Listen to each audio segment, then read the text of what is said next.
and welcome to another disclosure in the media. I'm here with Richie McGreevy, and Hello. we are going to be speaking more about the Legend of Zelda lore. I believe we're doing the Wind Waker this time. I know we're not doing them in order, but there's a lot of boring aspects that we wanted to keep out, and we're putting the more Yeah. exciting stuff in. So, Think, think, Richie, go think, ahead. think last episode was a little bit exposition. Sorry, people. But yeah, so in 2001, I think this is when the GameCube's premiere happened, and it was also when they demonstrated they were demonstrating the graphics of the GameCube, and we saw like a high definition of Ocarina of Time, Link and Ganon fighting. And people thought, oh, this is what the next Legend of Zelda is going to look like. It's going to be, it's going to look so great. It's going to look more realistic, whatever. And Nintendo decided, because they wanted a timeless look for the next Legend of Zelda game, they went for a more cartoony, chibi Link, and people absolutely detested this look. They absolutely hated it. The game was ignored for so long, which is a shame. But there is elements of the game that I didn't like, but in the later HD rendition, they did fix a lot of things. But anyway, getting into the story of the game, it takes place after Ocarina of Time, 100 years after Ocarina of Time, where it tells you in one prologue about how the Kingdom of Hyrule became flooded, and the people who prayed, because Ganon, they talked about Ganon who got defeated in the previous game, later returned by the Hero of Time, and later he returned, but the Hero of Time did not, and people kept praying and praying, and the gods, to stop the evil king, they decided to flood the kingdom and most of the inhabitants, along with the king of Hyrule. So the entire kingdom was on this was flooded away, sort of thing, called the Great Flood. But Zelda managed to escape, then taking a piece of the Triforce, and some of her disciples escaped with her as well. So again, like I said, taking a piece of the Triforce with her. Then we each there's one, and for the most part in this new land, people have forgotten about the memory of the kingdom, except from one island, which Link is much the descendant of the hero Link lives on, called Outset Island. And each year, when a boy gets to the age of the Hero of Time, they dress up in him, and that's what Link. We cut to Link at the beginning of the game, and he wakes with the wind. You see the wind shrines going. That's why it's called the Windwaker and all thing. Also, he can control, but later on he gets an item that can control the wind and the sea and everything. You control the sail, the girls of the boat. Anyway, it's apparently Link's birthday. He's at the age of the hero. He dresses up as the hero, and he meets up his sister. His sister gives him an hourglass. They come across this giant bird. It looks like it's called the King Hammerrock, which is like essentially like from Arabian Nights sort of mythology, the giant rook sort of thing, whatever you call them. And it's carrying this girl, and you see a pirate ship firing at this bird. And this girl's like a descendant. She looks like Zelda in disguise. Mm-hmm. But because Zelda's lived for so long, she's forgotten her memory. Zink. I've forgotten I've forgotten her name. I think her name's called Petra. And Link goes to investigate the area where she fell, blah blah, and then they meet up. One of her crewmates meets up with her on the island. As they're exiting this little patch of island, Link's sister is crossing the bridge, but the bird mistakes Link's sister as Petra, and it kidnaps her and takes her to the Forsaken Fortress, which is like this sort of pirate outpost, or like puggish pirate outpost, which is guarded by the giant bird. And we later find out, and it's not a mystery. It's not a mystery. It's the Fortress of Ganon sort of thing, because Ganon has returned. He's not sure how he returned in this world. I don't really say, but yeah. As Link goes there, they try firing it. They try firing him through a window. Failed miserably, and you have to recover your. You lose your because you get a sword and you get your shield. You get like the Hylian shield, which is passed down from his family to from generation to generation sort of thing. But anyway, you lose your sword, and you have to try and get to the top again by avoiding the pirates and anything. These like moblins, what they're called. Mm-hmm. So it's pretty much like. But also, you have Petra put this thing called what's it called? Is it called the Oh, hold on, sorry guys. My memory is bloody awful. Bugger, where is it? What's it called? It's called. It looks some sort. Essentially, it's the same concept as like the fairy. You know, she can talk. Petra can talk for these stones. Yeah. Okay. Telepathy stone. Like, where is it? It's gonna drive me nuts. Where is it? Oh no! What was it called? The bloody. Oh, so I'm really sorry, guys. That's all right.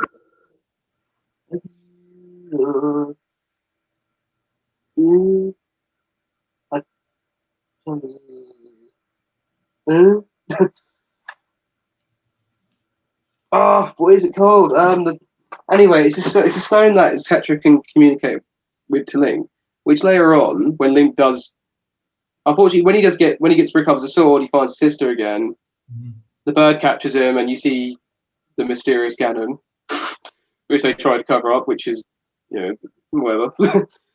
But later he's found by this. He's found, but he comes across this boat that's controlled. That's controlled by a spirit. By a spirit later on, which we fight is the King of Hyrule. This boat's called the Red Lion, King of Red Lions, Mhm. which can communicate. Is it called the Communication Stone? This little stone.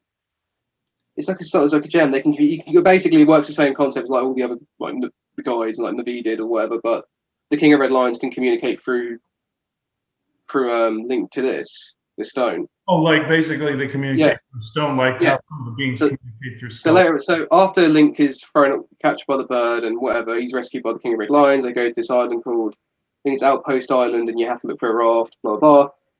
And then you basically start your quest from there. You go and you have to collect these 3 pearls, the goddess pearls. Hold on, let's get them up. They're pretty much the same. Again, they work the same principle as the spiritual stones in Ocarina of Time, or link to a past. Right, where is it? Right, no. Oh, let me just put Windwaker in there. Wind pearls. Right. So you got basically the pearls of here they are. Right. You see that, Chris? Yes, I can see it. That's coming up clear as people say. You got Din's pearl, you got Nehru's pearl, and Super Pearl Core. It's called the pearl. Oh, for God's sake, I can't remember. Their names, they're the same names as the ones in Ocarina of Time, but I can't remember them. My memory is absolute shit. No, you're fine. There's starting to get a little interference. But Sorry, guys. Try my best to concentrate.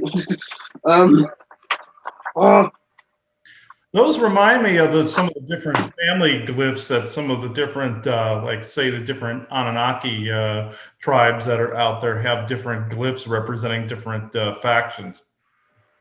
yeah. Let me get some Wikipedia. Oh, let's say right. No, Wikipedia. Right. Din, Foras, and Neru's Pearl. Essentially, they say work. They function the same as the spiritual stones in Ocarina of Time. And you go to these. You go to three. Well, one. You go to two of the islands. You get Din and Furan's Pearl from the island that was inhabited by the descendants of the Zoras, which have become birds. So let me get back off this.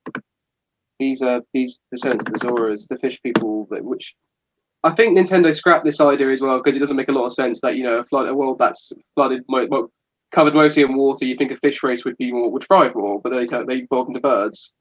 Yeah, that was on their part. They should have kept them mer people. Yeah, and later, but the Rito people do return later games, but they're their own thing because the Zoras coincide with them anyway. So yeah, I think they just the Rito, here they are, the Rito people that are descendants of the Zoras, which like I said, later game they just became their own thing because it's just kind of because again it was just kind of silly that a bird race would Yeah, All right, this is these are like some bird races that do exist that do look kind of like that. These are very cartoonish, but also what I find interesting back at the very beginning when you say that let's say during the Great Flood and that Hyrule was completely flooded. That's essentially Atlantis, where some of some of that history is forgotten, and then of course Zelda, escapes with part of the Triforce. And with these stones, though, what I find interesting about this is some of the different tribes of Atlantis and also some of the different Anunnaki factions have their own seals. So that along with that fragment of the Triforce that she escapes with, I find this very interesting. Like some of the stuff falls into mythology. This also goes with High Brazil partially disappearing into history, partially sinking. This goes with definitely goes with Atlantis, where you have the hero of time that does not return, and then the world is flooded. This tells me that that in don't leave my head now. Okay, in the Atlantean period, when there was the Great Flood and the people of the inner Earth pretty much flash froze part of it, and it became Antarctica, and the rest either took off as a ship or sunk. There was really there was like a mythology surrounding it that people had become too depraved or too decadent or yeah. too decrepit. Well, there's like a slight parallel here where there was no real hero that came in to save the day like how people would expect. And I'm trying to see if I can bring this together. Okay. They tried to blame the Atlanteans for becoming too decadent, too separated, but it was really the Orion influence that caused them to get to that particular point. And some of the Atlanteans also did bring in the Orion influence. How am I paralleling this? I know this seems like two completely polar opposites, but this also goes with the people now wanting a savior to come in and rebalance everything. Yeah. So yeah, that coincides with that particular part of the story. But the also the three seals that you were showing. One also associated with the Myrrh Kingdom. What were the other two? I know one was forest. Did you say the pearls? Furon. Hold on, let me get it back up. Okay. Furon, they call it. Okay. Hold on, here they are. Oh, Okay. Din's Fire, Furon's Pearl, and Niru's. Essentially, it's the same structure of the Zora Ruby. Is it called? No, sorry, the Zora Diamond. Zora Gem or Zora? I can't remember what it was called. Okay. It's essentially the same pattern as the Ocarina of Time. The other two have changed though. Yeah, and it's like they're associated with different kingdoms. Like some of that shows some of the knowledge being split up again amongst different societies of the earth about Atlantis and Lemuria. Essentially, they merged both of those together in that part of the story. I know they drastically changed it for Wind Waker, which they should not have done. That was like the non-canon type, storyline that was going on with that. But also represents the Atlantean keystone. Oh, that makes sense. They represented different knowledge and represented different states of being within Atlantis. So there's a lot of people that don't know what the Atlantean keystones were. And there was this large crystal tower of Atlantis where these keystones would have been put into almost a giant, it's like basically a lot of like miniature hard drives, like a big server, pretty much. What I was saying was a lot of people don't really know about the Atlantean. Yeah, because let me get off this because they might copyright that video. Oh, yeah, okay. Yeah, sorry. Okay, yeah, you're good. What people don't always realize is about the story about the Atlantean keystones. Essentially, the Crystal Tower of Atlantis was a gigantic server, if you want to think of it that way, and the keystones were the different hard drives representing. Yeah. Yeah, you need these stones to activate the tower. Okay. It resurrects this giant tower, the Tower of the Gods, they call it, which then leads you into this tower. You go down and it leads you into the Kingdom of Hyrule to retrieve the Master Sword. Okay. But before that, when you get going back to the request to get the first one, Din's Pearl or whatever.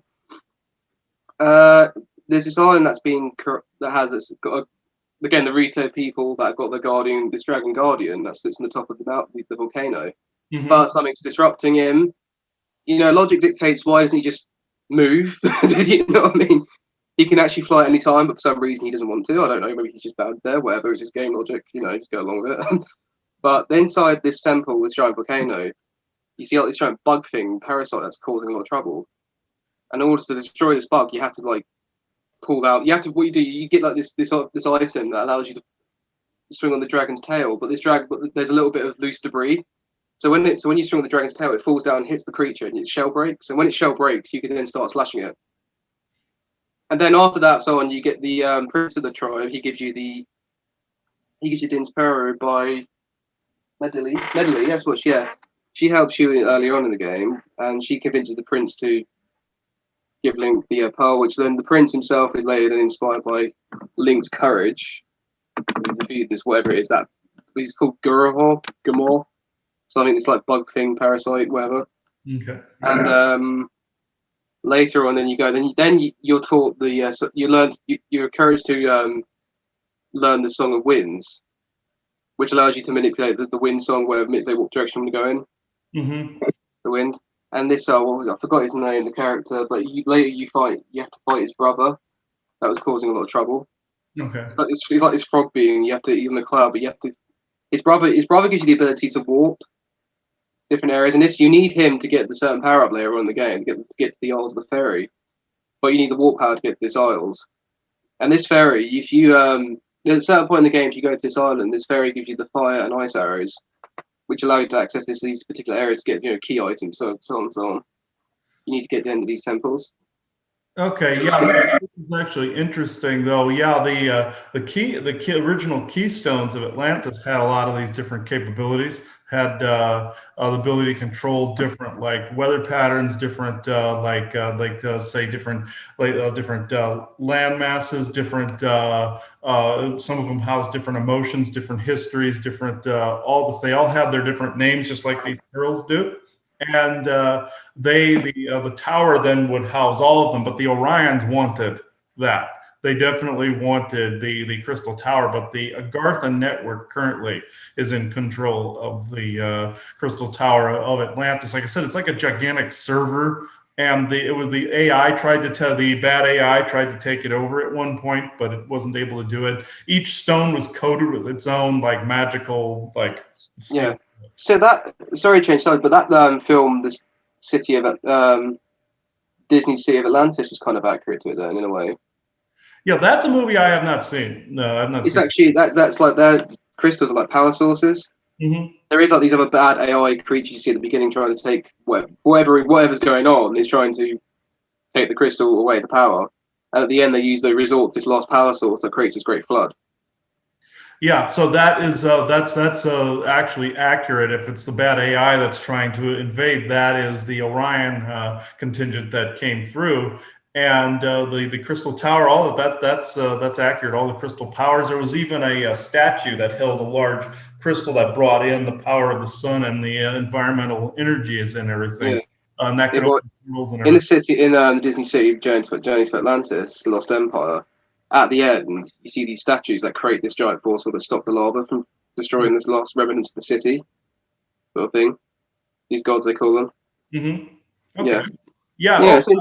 No, definitely. Yeah, you can definitely open large portals that could redirect like water flow, lava flows, and all that other stuff, and redirect it to a different part of the planet. And you can also redirect it to a place that's needed as well. So yeah, I find this interesting that this parallels the Zelda here so far parallels some of that Atlantean history. Yeah. I mean, they could have not turned the Zora into birds. That's not necessarily accurate. They stayed the way they are in the actual history. So the fish people did. It's just sort of a silly half-assed idea, really. Yeah.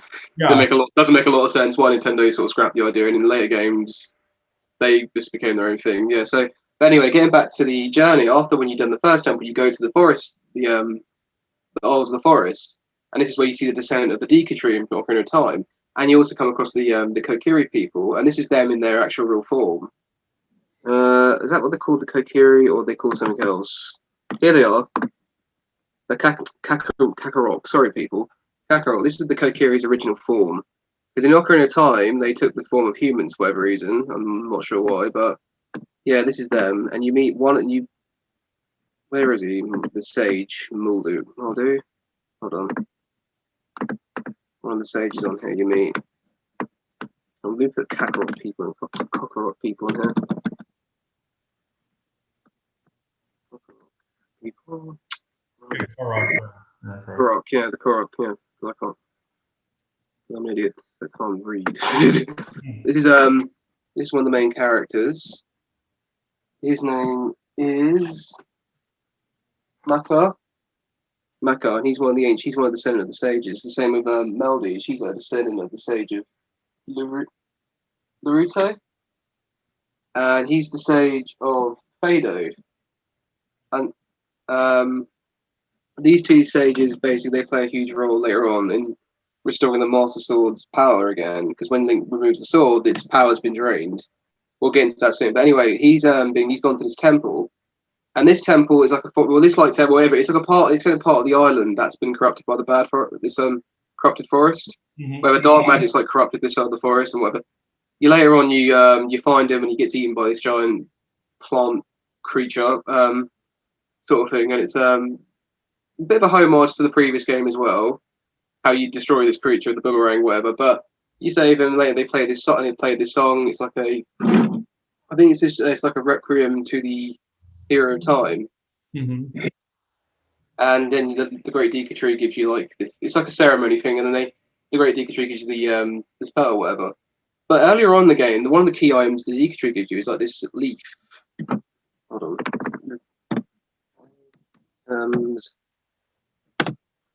Items in Windwaker. All items in Windwaker.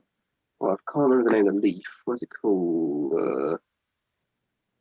Well, the better one. This item. I'll move this out of the way. This item here. Mm-hmm. It's a leaf that allows you to go on wind currents, wind chimes. Mm-hmm. Wind chimes. Yeah. But you're required to have magic. This is where you get your magic bar in the game. And so after you're done that temple, they request that you help spread the seeds of the forest of the Kokiri, with the Korok, sorry. And by you find these like in later in the game, these are little, because you've got like these small random patches of island, but you'll find like these decayed trees, and you have to use this spring water from this specific island to resurrect them. Mm-hmm. Yeah, and the entire land of Hyrule, when it was like small patches of this island came up, emerged. They're like small patches of the island, but the entire kingdom itself of Hyrule is completely flooded. It's gone, so to speak, anyway.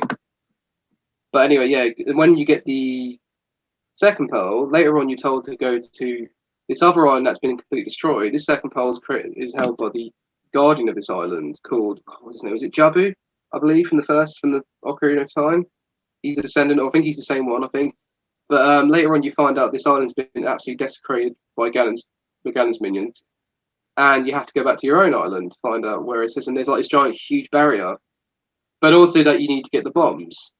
You need to get a bomb upgrade for your bow, and you go to the outside island again. I think you have to go back to the pirate. You find the pirates have stolen all the bombs, and you have to get the bombs off them, so on, so on. That's when Link encounters Tetra again, sort of briefly. So on, so on, and you go back to the island. You blow down this huge, massive pillar, but also at the same time, you're also in this. If you're not quick enough, you get walked back out to the island. Mm-hmm. You're in like this giant vortex. And if you're not quick enough, if you don't blow the bomb down, if you don't destroy the wall, you get pulled under the water and you start again, basically. But when you do, you meet Jabu, and he gives you the was it just called Jabu? I don't know. He gives you the Naru's pendant. Pearl, sorry, sorry, people. I'm going to be stuttering like idiots. Also, what's interesting is when you said that they're capable of bringing back some of Hyrule, not the entire thing. I've actually seen technology that can do this, Lemurium technology that could bring back and or maintain a pocket of reality where something could be brought back and manipulate the aspects of time, and also different barriers that are around different magical barriers that contain vortexes. When I'm bilocating the different places, I've run into barriers that can grab you and throw you, like that. Yeah. Sorry, it's Juban. That's his name. I don't think he is the descendant. I think he might be the descendant of Jabu from the Ocarina of Time. I'm not sure, but he gives you the pearls, then you go to this. Then you find these like little statues, and you put the pearls on the statues in the correct order. They create this triangle shape, Mm-hmm. and then for that triangle, before that happens, like these statues, they break out into like these goddesses. Mm-hmm. They turn into these goddesses, and then they create that triangle shape, and then from the triangle, the tower emerges. Oh, but that's actually accurate as well. There were not only guardians of the different keystones that were like that, where they would hide things like that in a pocket, but the women of Atlantis. That turned out to be bad. Actually, were considered goddesses throughout history, and they were responsible for one of the parties responsible for bringing the Orion in dimensionally, accessing those dimensions. But there were guardians that could hide the tower in a geometric formation like that. Yeah, this is what the statues look like before they turn to the goddesses. And this is what they're real. Some of the goddess statues. Yeah, that's what they turn into. And then they create that giant form of a triangle, and that's the tower of the gods emerge. Hold on. Okay.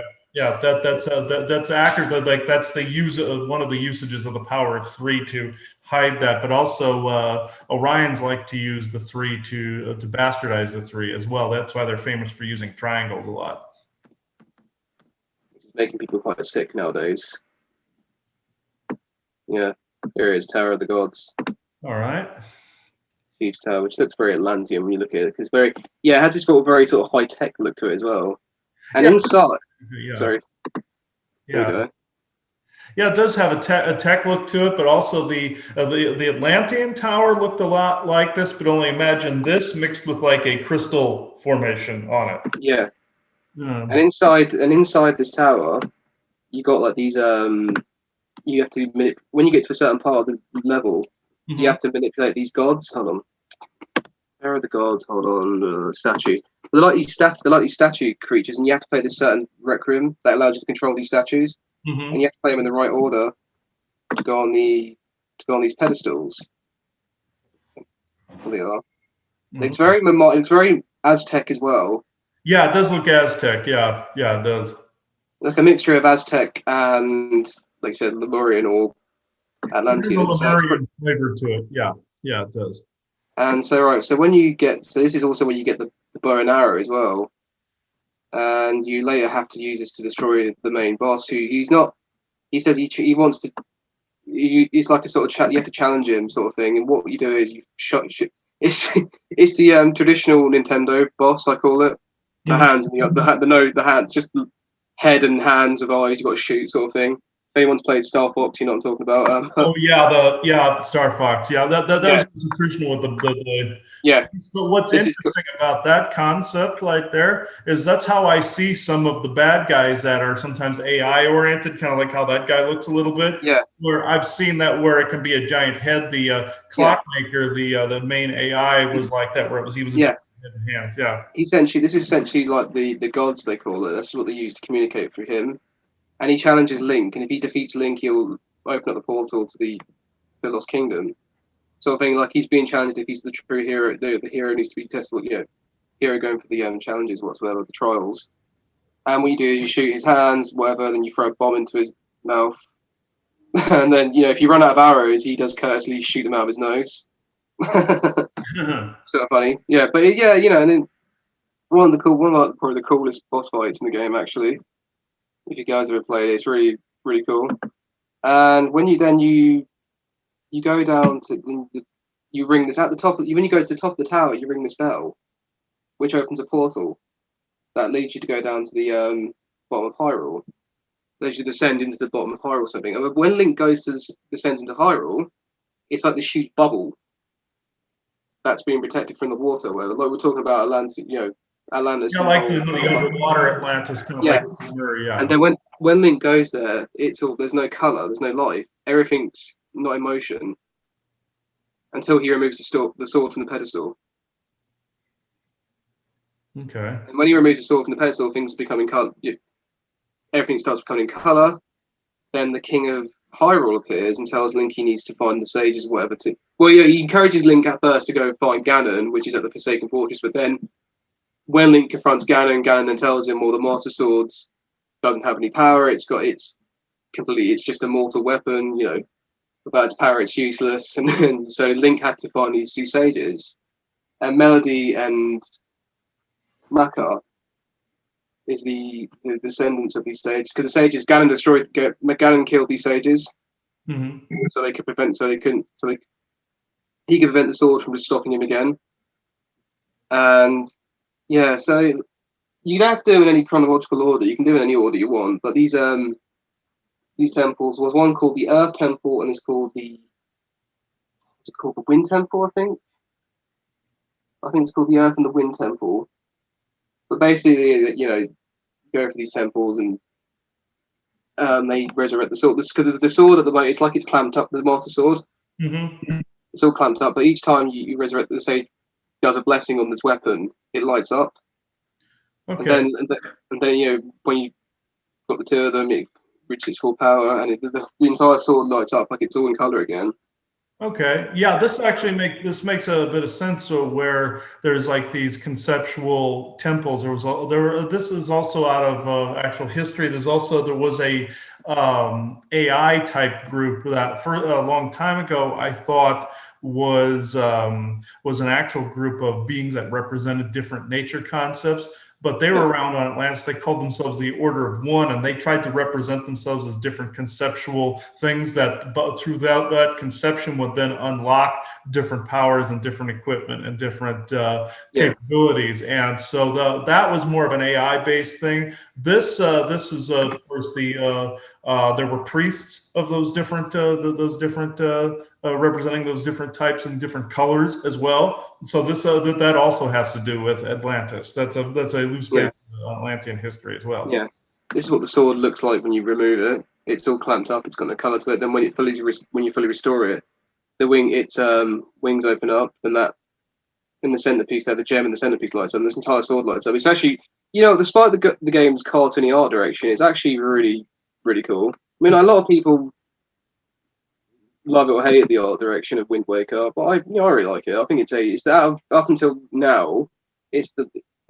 best, even better than Skyward Sword, because Skyward Sword used like with this watercolor look, but with the more realistic models, it just looks a bit outdated on the limited hardware as well. Doesn't have the same dramatic flair as the Wind Waker does. You know? Oh yeah, it didn't have the same look, you know. Yeah. Yeah, I never got around to playing Wind Waker. I never had a GameCube, so I never got to play that particular. I never had a Wii either. So, well, if you ever do get the Wind Waker, you can get the HD one now, but they did patch up, because when you resurrect the sword, you have to do these there's a bit of padding involved, which they later trimmed down in the HD remaster. Thank fucking god, because you had to find this guy called Jingle, which he made an appearance in the game Majora's Mask, and he deciphers all these maps you got, and you'll have to find out these lost Triforce shards that are hidden around this entire ocean. And these maps you have to find. It's a process. You have to find these maps, and then you'd have to get Jingle. You have to like collect tons of rupees because he charges tons of money to decipher these maps. mm-hmm. And plus, you had to go find the Triforce shards, which they only think they reduced it to about 4 shards, which in the original it was about 7, I think. Mm-hmm. You can imagine how tedious that was. Plus, the sailing as well was kind of tedious.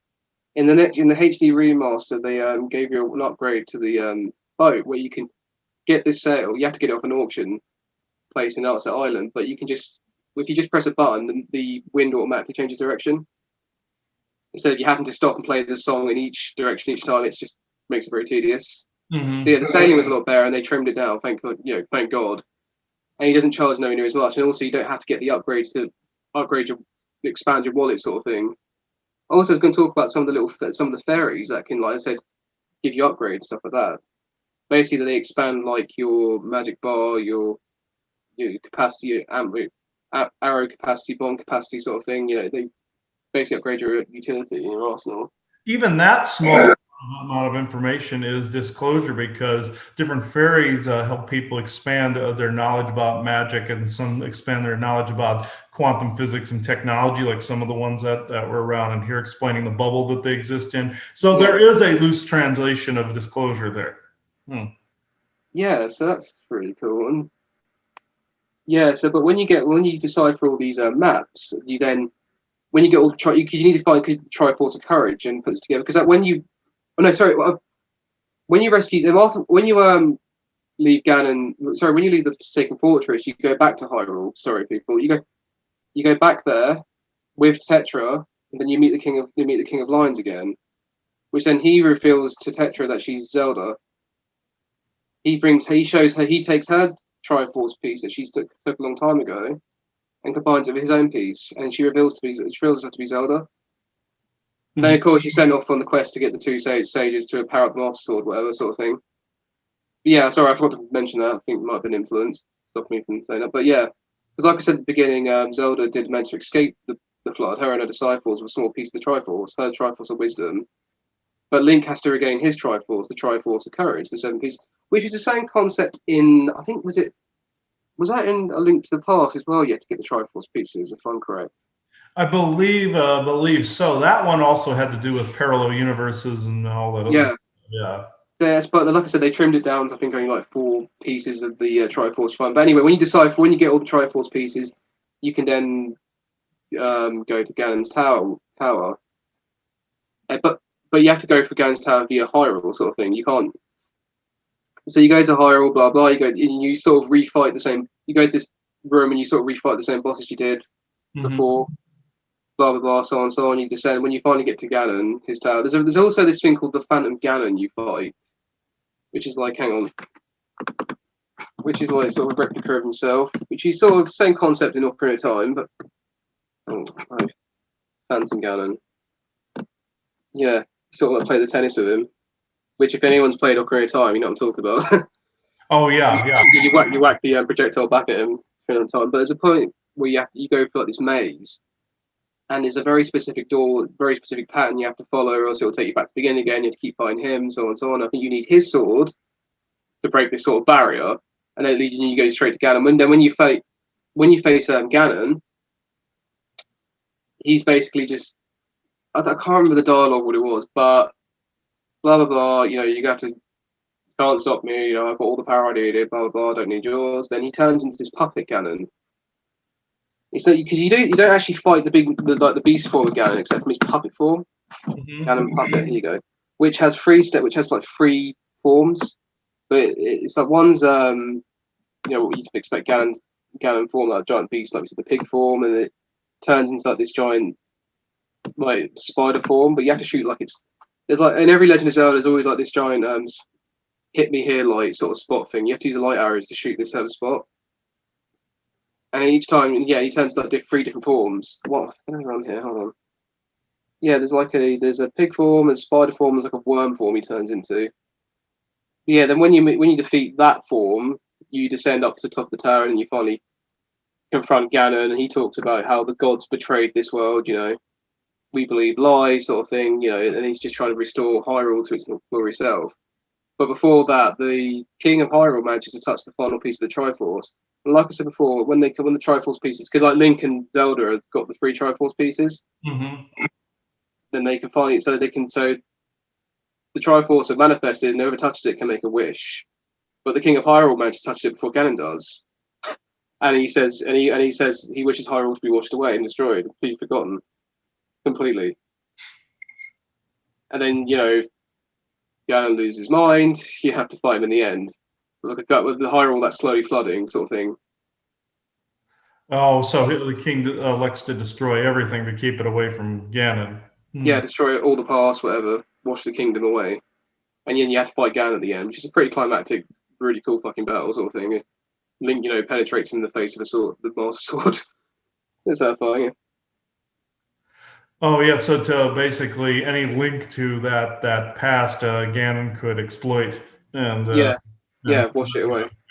yeah, that actually coincides with any like say Atlantean fragments that are around, such as also the Bermuda Triangle. That's part of it, where it's a time portal where things coming in and out, concealing an island and a piece of Atlantis. It seems any pieces that are left that some of these Orions can link to from the ancient past and come in. People forget they're also coming back, coming in from a time frame where they were more powerful. Yes, the ones now are deteriorating, but you have these other classification ones like for second generation types that are coming through. And what's trying to be taken from my memory at the moment is any link to their history. Sometimes they can use as an edifice or a portal to come through, but it's still important to keep that history around, not destroy it like some of these tribes people over in the Middle East are doing with some of the old Anunnaki histories and everything.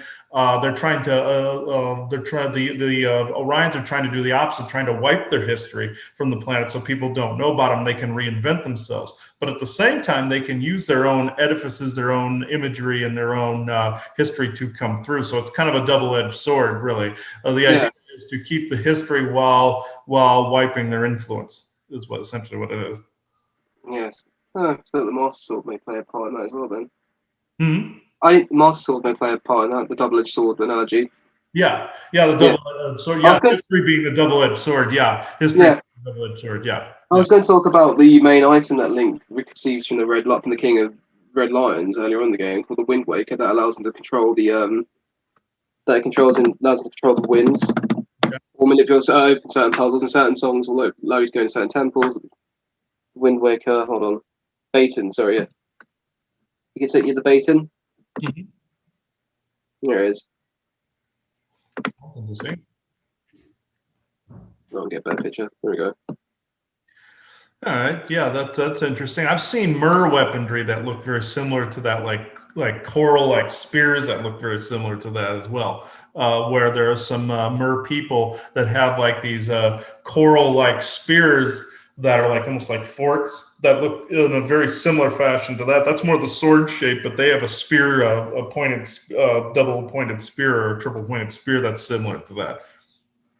Yeah, that's cool. So, because this Baton allows you to control, like the winds, and I said later on, you get the song that allows you to transfer.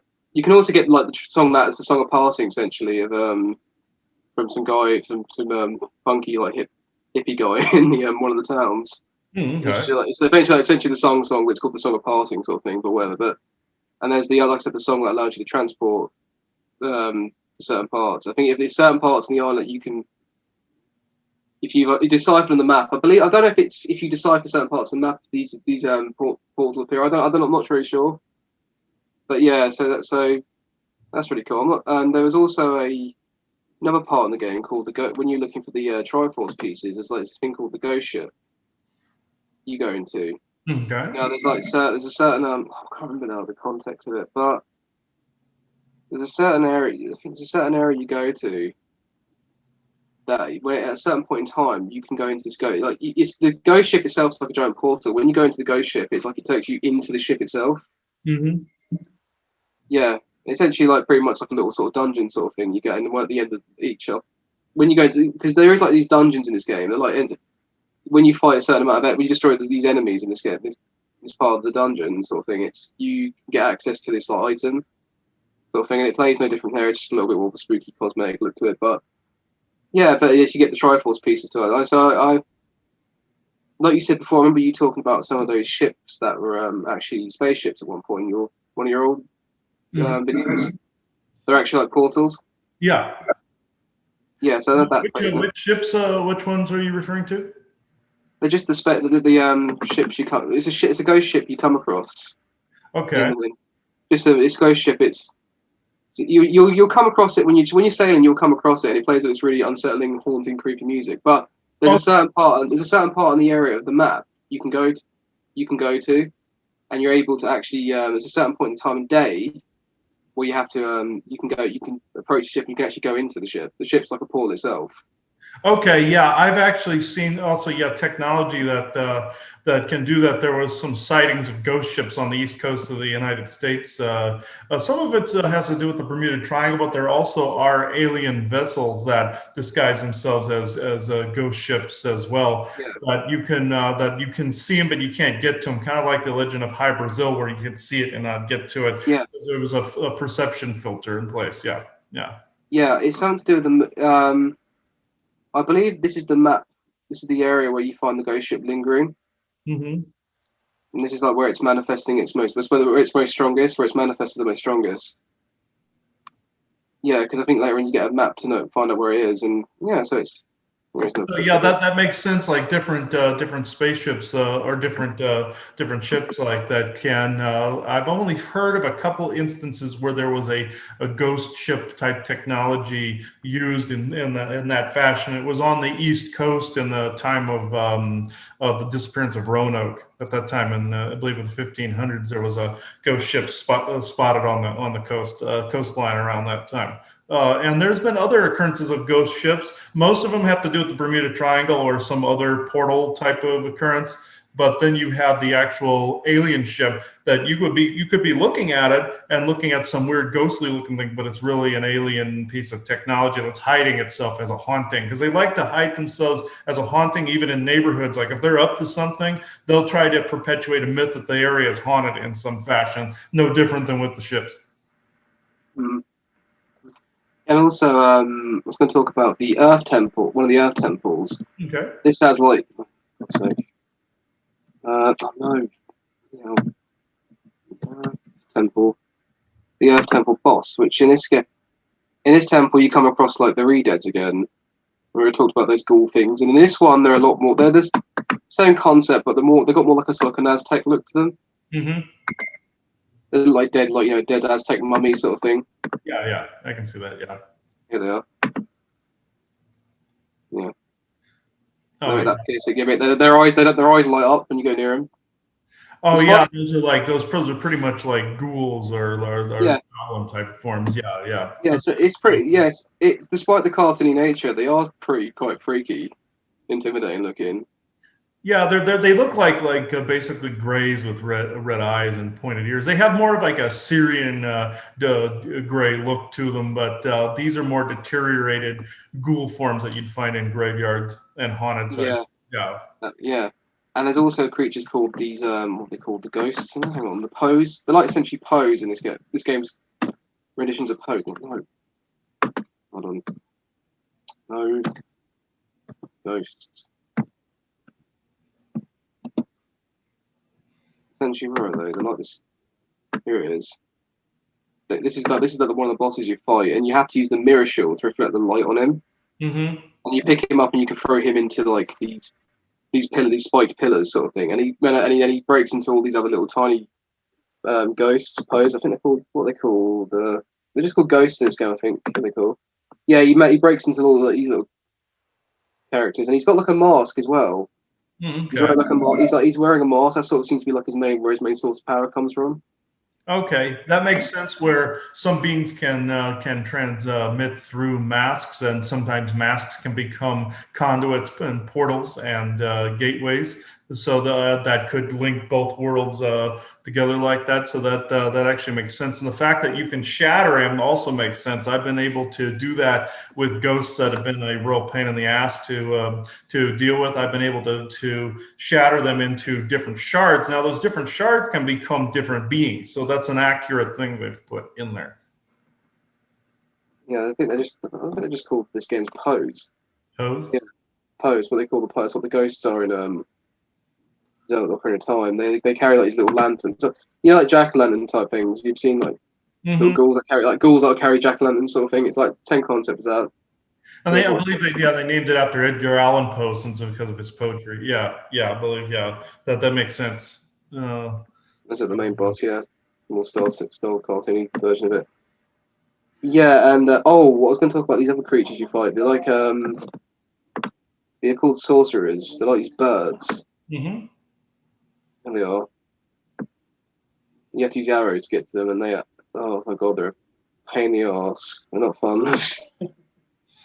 Oh, I've seen magician forms use birds to come in and spy. Like in the old Scandinavian mythology, you had Odin and his ravens that he would send them to go get information for him. And you see familiars that do that for magicians and everything. So that makes sense. Where's that first? This is what the first boss you fight. I forgot his name. Gurhan. Gurhan something. He's like this giant insectoid. Okay, yeah. He looks like a big insectoid or crustacean. Yeah, yeah. That's definitely. I've seen ones that look elaborate like that before. Usually around water. Usually on the East Coast, I found ones that look pretty close to that. That are like a spider, scorpion, and insectoid. Look like that, or crustacean look like that. So yeah, This huge abomination sort of types. Yeah. yeah. Uh, They're like primordial Earth-like creatures that have been like awoken. Yeah. yeah, and I was also going to talk about the light and the fire and the ice arrows you get from the ferry when you retain the sort of that allows you to transport to the Isles. There's an island you go to that allows you. It's like this giant. The island's like the shape of the dragon. You fire a fire a you fire, what's it? You fire an ice arrow into the dragon. Mhm. No, sorry, you fire a fire arrow into the dragon that allows the you to gain access to the island without freezing up. Mhm. And this entire dragon, then you get these boots you get the iron boots that allow you to descend sort of thing, or allows you to you'll need him for this. You'll need him for the wind temple later on. And the other temple is like a well, it's not a temple. It's like a giant volcano, that you shoot an ice arrow into, and you've got a limited amount of time to get the power up bracelets that allows Link to move these giant boulders. Mhm. These two bracelets. Hold on.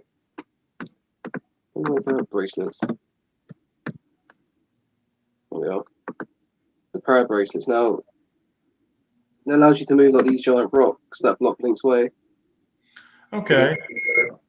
Yeah, so that also makes sense because there is equipment out there that would allow you to access frequencies of light and sound to be able to pick up things and look like you have great strength. So Yeah, that makes sense. they did introduce this into Ocarina of Time when Link gets the Goron bracelet. Later on he gets like the silver gauntlets that allow him to push for larger objects, stuff like that. Hmm. Like I said, the other ones like the iron boots you can get iron iron I can't spell. Iron boots. Iron boots. Where are they? Here they are. That's the dragon. It's like the island I was talking about. You shoot a fire arrow into it, but you only got a limited amount of time to get the iron boots before it freezes up again. These are like the key items you get, and they allow you to jump on switches. They're in pretty much all the other games as well. I think. I don't know, but I haven't played Skyward Sword. I don't think they're in Skyward Sword, but I think the only game. Well, no, sorry. I think the only games they appear in is Ocarina of Time, this game, and Twilight Princess. Yeah. All right. Yeah. Yeah. I've heard of things like that as well. Some of these magical objects, of course, are based on alien tech, but yeah, boots like that where it could withstand different temperatures and different environments and such. Yeah, I've heard of magical objects that are exactly like that, where you Yeah. can walk onto different environments. Yeah. Well, they allow you to walk in different environments. They just gain you make you very extremely heavy, so you can land with different switches. But there is items that, like you said in the earlier games, like you get different gauntlets that allow you to again survive endure certain temperatures and stuff like that, and breathe underwater. Hmm. Yeah, these essentially in this game, all they do is they just act as like a sort of weight to pull down heavier switches, sort of thing. But yeah, they do have like magical items that allow you to survive different elements in the other games as well. Like I said, the gauntlets that allow you to not doesn't make you fire resistant. It just allows you to endure the heat of the volcano in Death Mountain, and the water gauntlet allows you to breathe underwater for long periods for pretty much as long as you want. Yeah. Okay.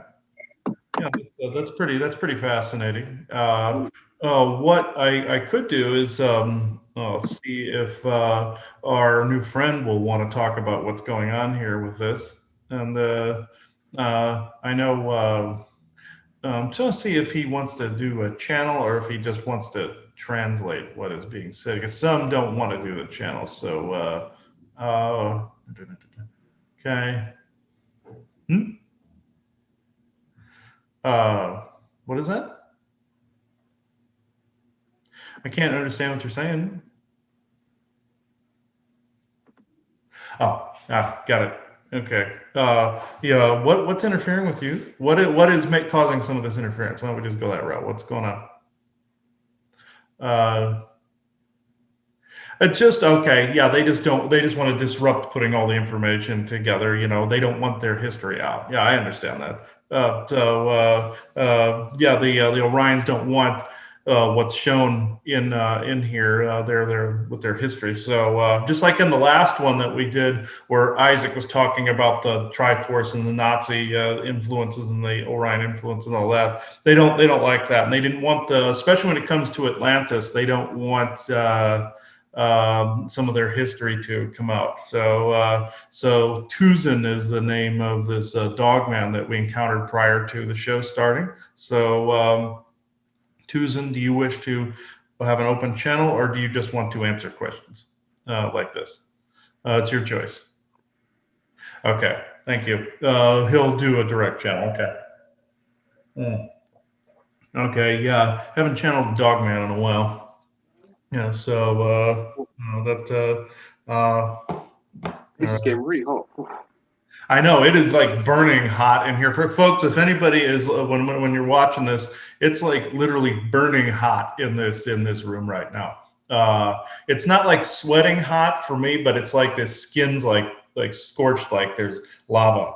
And it's been very cold in England. It's very cold in England as well. Yeah, it's nice out here. I mean, the sun's out here. It's not cold, but the wind still has a chill to it. But it's like in here, my face is burning up. So it's like we just want the warm weather to come now. We're sick of this. Yeah, and it's like there's like this weird burn in the air.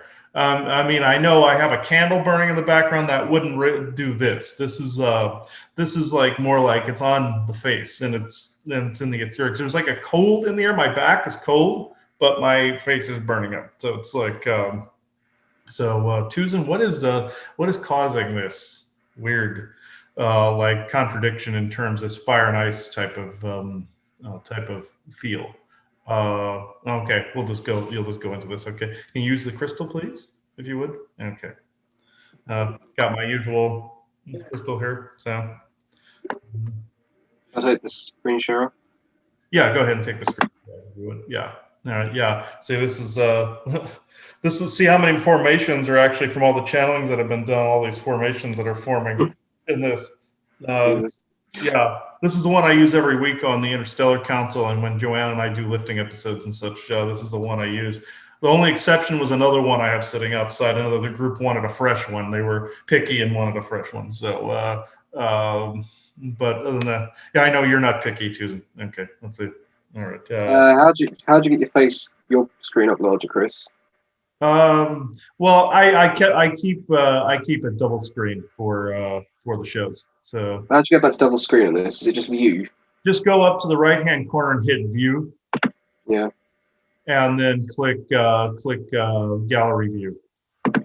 Oh, okay. Yay. Okay. Yeah. So now they're side by side like that. So yeah. Okay. That's how we do all the shows side by side. So right. Yeah. Okay. Tuzin. Oh yeah, he's a powerful energy. All right. He's at least half Antiqua, half other dogman. To describe to the people listening, he looks like a German Shepherd, a gigantic German Shepherd as a dogman. So he's got this big teddy bear look to him, sort of thing. He's not at all that feral. Yeah.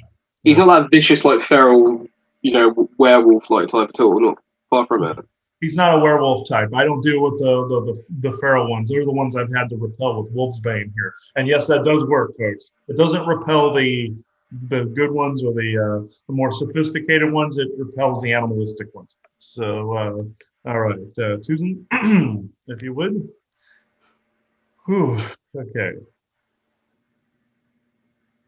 Ooh, man, there is a really the energy here is just weird. All right, it's like must be on your It must be on your end because it seems fine around me. It's not. Yeah, it must be a clash on this end with him because with some maybe something that's in the area, probably the even presence that's further off here. Folks, anybody listening, we do have an even presence that's in the desert areas of Arizona and off past this part of the neighborhood. You probably people have probably heard me talk about them multiple times, but they're not very nice. They like to block stuff from time to time. Tucson, are they going to be a problem? No. Okay. No, not a problem to you. Okay. All right. Okay. That I would like to see. Okay. Squashing. Yeah, he'd be like, okay. Susan? What you call them, Susan? Then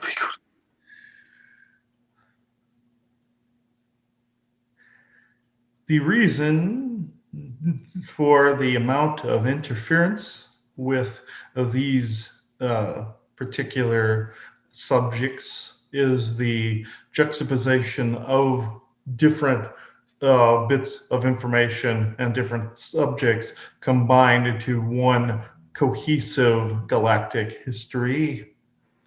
I myself have been more of an historian of sorts, bringing and helping bring bits of information together. When it comes to the Dark Orion, or what you call the Dark Orion histories, and other races, such as some of their henchmen, they themselves are trying to keep people away from comparing these histories because there is a great deal of restriction regarding the juxtaposition of different historical points put into one solid idea, meaning side by side.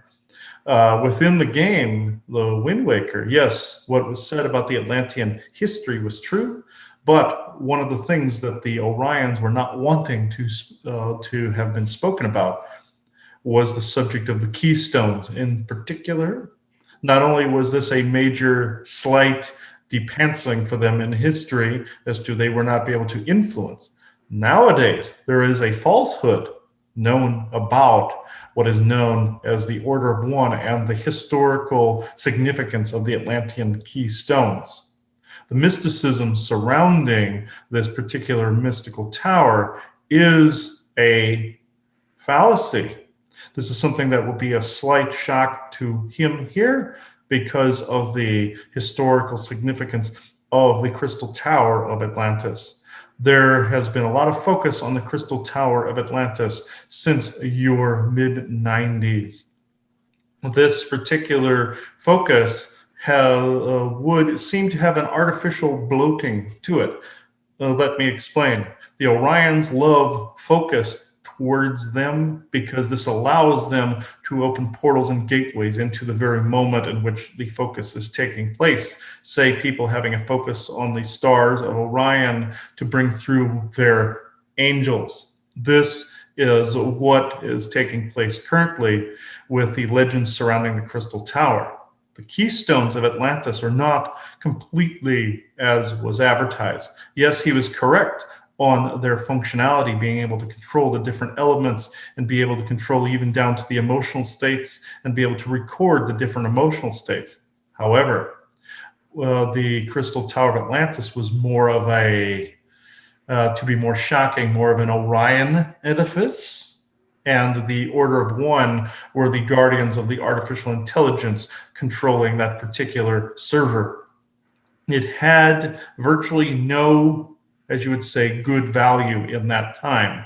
What is guarding it currently are a tribe of Garthans, let's just say, or Syrian servants that have been around since that particular time that are guarding this. They're making people think that is holy, very much like how they're making people think the area around Mount Shasta is a place of spiritual focus and New Age focus. This is no different than to the Tower of Atlantis. There are no embodiments of the different elements as far as consciousnesses go, as far as the keystones go, embodying the different concepts. It is a computer that is embodying the different compartmentalized sections of programming, nothing more. Now, are there consciousnesses to different areas of the earth? Absolutely. But there are also beings that good beings that embody some of these different concepts, but not necessarily in name. Like, yes, there are conceptual consciousnesses of water and air and fire and such. That has not changed. But the Order of One of Atlantis was a very dangerous artificial intelligence construct that took the Orion agenda to an all new level. The Crystal Tower that was then retracted down into Agartha is now being guarded to this day by this Syrian faction. What was being depicted in the Windwaker was indeed accurate. Now, going to win, the king of Hyrule then decided to flood the area to keep it away from Ganon. This is actually more significant than he even knew, because of the fact, yes, it was getting rid of the history, allowing the bad guys of the Orions to completely reinvent themselves, yes, but also keeping the history. Does it sometimes attract them? Yes. But there is a third point that has not necessarily been completely touched on, an amalgam between the two concepts, such as omitting different parts of false history and only keeping the true points of history. This is what we are doing with that bit of Atlantis and the Crystal Tower. The Crystal Tower of Atlantis was never really truly a good thing. It's a falsehood, a focal point for the New Age movement to be able to focus on the immense crystal powers of Atlantis. Now, did they have good crystal powers? Absolutely, they did. But that specific structure has been trying to regurgitate itself within different stories, not just the Wind Waker, but in other stories in science fiction constructs as either magical or technological. Now, is there good crystal powers out there that are being used for nothing but benevolence? Of course there is. But this specifically is being used to regurgitate the Orion agenda. I can now go into questions. Yeah, the king of the Hammerrock, the giant bird, the rook, or whatever it's called. Sorry, I can't really pronounce it. But later on in the game, you find it's wearing like a giant iron mask. Is this, and then you use later on, you have to use like a giant hammer to destroy this mask. Are these certain beings controlled by these masks? Yes, there are beings controlled like that with different masks and different protrusions, such as this. This would signify a very dangerous form of Orion and other being control, very much like a control harness or leash.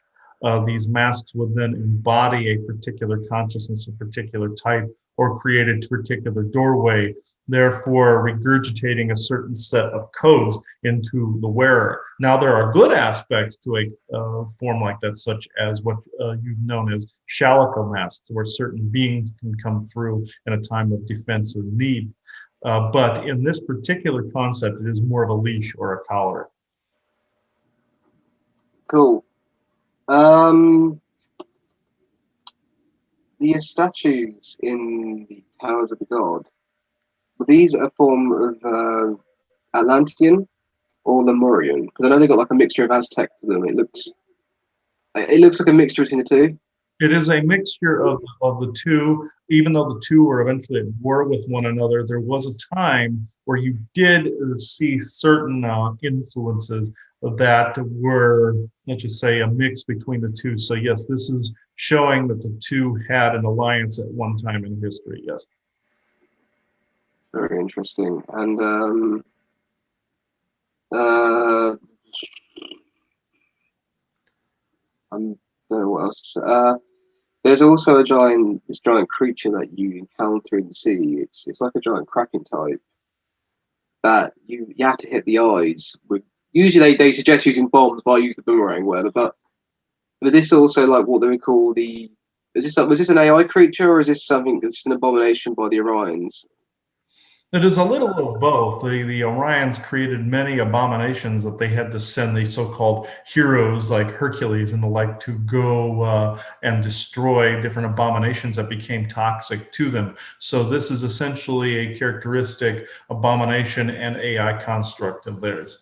Because in one of the creatures you fight, a fairy emerges. You free like this fairy's being trapped by this creature, or he's turned into this creature, or whatever. What's the idea behind that? Yes, they can take one being and transform them into another, or use the life force of one being to power that of another, especially that of AI constructs. Once a creature would be destroyed, therefore, the being that was within would be able to be freed. This is a form of binding one form to another. There's also a form of trapping one in a box, or trapping one with a cord and whatnot to be able to bind different creatures. But this is a true concept that was being shown. There's also a point in the game where when Link, I think when he obtains the second pearl of the goddess, there's a curse on the ocean, and it remains night until you receive a certain item. The curse is broken. Because like you can't escape the night. It's constantly night. Day does not emerge until you receive the pearl of Niru. Yes, there are true curse-like concepts like this, where an area is locked or an area is infected. An area that would always be night. Yes, there are pockets out there of reality that are programmed to always be nighttime. Some beings that he himself has not encountered yet. There are also darker beings, such as some Orion and reptilian constructs that keep themselves in more of a nuclear winter type of construct. Some people have stumbled across these bubbles and pockets and either think them blessed or cursed. Even though there's high technology involved, yes, you could take another piece of technology and so-called break the curse by breaking the bubble. This is indeed a true concept. Mm-hmm. And when Link removes the sword from the pedestal, the world turns to color again. Everything becomes more emotion. What's the idea of that? Yes, there are technologies out there that can literally take the power of color away and take the power of emotion away. This is a form of artificial intelligence through and through. This was also depicting back to the Atlantean Tower and the different conceptual concepts, whereas the different members of the Order of One would wear a different color or concept, therefore stealing the meaning of that color or concept into whatever they wish to manipulate it as. That particular double-edged sword of history, as you were discussing, as we've said, take away what does not serve and keep what does. If you keep both sides, the good and the bad, sometimes it can be proven to be a double-edged sword, wiping the color away from history and giving only shades of gray, no pun intended in that particular concept.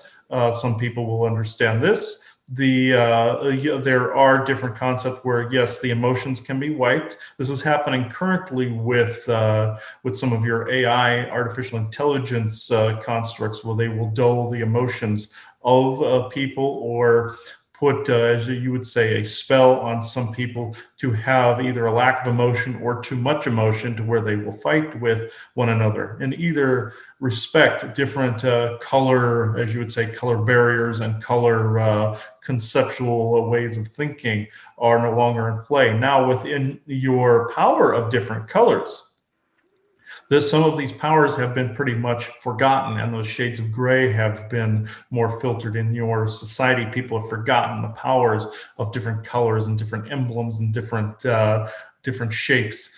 This is what is being depicted. Very interesting. I've really got nothing else to say because on this end, that's kind of it really. Right. I thank you for this. This is also why I was coming in today. There will be more visitations by beings such as myself, even though some of the dogmen on this end, the good ones anyway, have been scarce, and on that end have been more scarce. There are far more variations of us than what have been depicted. We ourselves are descended from Atlantis and also out in the space, such as the Dog Star, as it were, or the Antiqua. I myself have a family lineage in two different Atlantean groupings.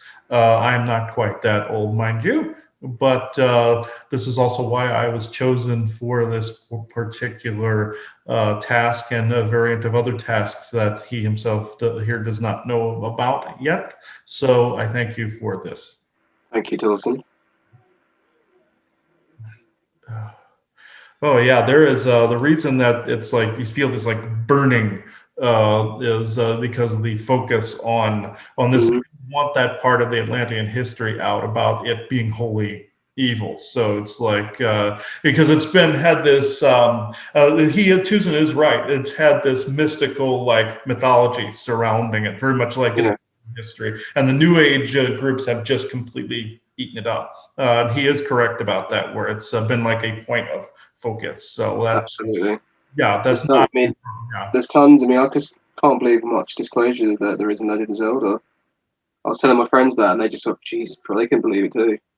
Yeah, there's a lot of disclosure, even in little obscure things like that, even in motions of characters, even in the way things are said and the way the characters carry themselves, and even in any of the games, they're like it's like that, different actions, different lines, even down to like the flooding of Hyrule, even down to the keystones, all that other stuff. It's all there. It always has been all there. So. I believe this is a good point to end this show. We've been going for an hour and 18 minutes now, so looks like. So thank you, everybody. Hope you enjoyed this episode of Disclosure in the Media, The Legend of Zelda: The Wind Waker. So hopefully we'll be able to do. What do you want to do next? Majora's Mask. we could either do Majora's Mask or A Link to the Past. Because either one of those have. I'm more familiar with Majora's Mask. Okay, yeah, we'll go with Majora's Mask for the next one. Yeah, and I think, and that game, I think, because of its context, I think it's more relevant now than ever. Oh yeah, that one has to do with time travel. I know the Ocarina of Time does as well, but that one is more about repetitious time and also about different mask concepts and everything. Yeah, the concepts. Yeah, this whole deity thing with the masks. Got complex and all that. Yeah. Yeah. Now, in today's society, I think would make more sense. Yeah, so we could do that next time. Okay, yeah. So the next time you'll see one on Majora's Mask. I know with this game concept we're jumping all over the place, but it's because it's based on more the concepts, not necessarily the even game. Yeah. But chronologically, it's a mess. Even though Zelda is a complete cluster. So. Yeah, they tried making it look coinciding, and it doesn't. No, it's doesn't matter. Yeah. It doesn't work. They tried it. They tried to make like a whole chronology about it, and it's all over the place. So we have to kind of be all over the place with the way we do it. So thank you everybody for listening to this. Hope you enjoyed it. Bye bye now.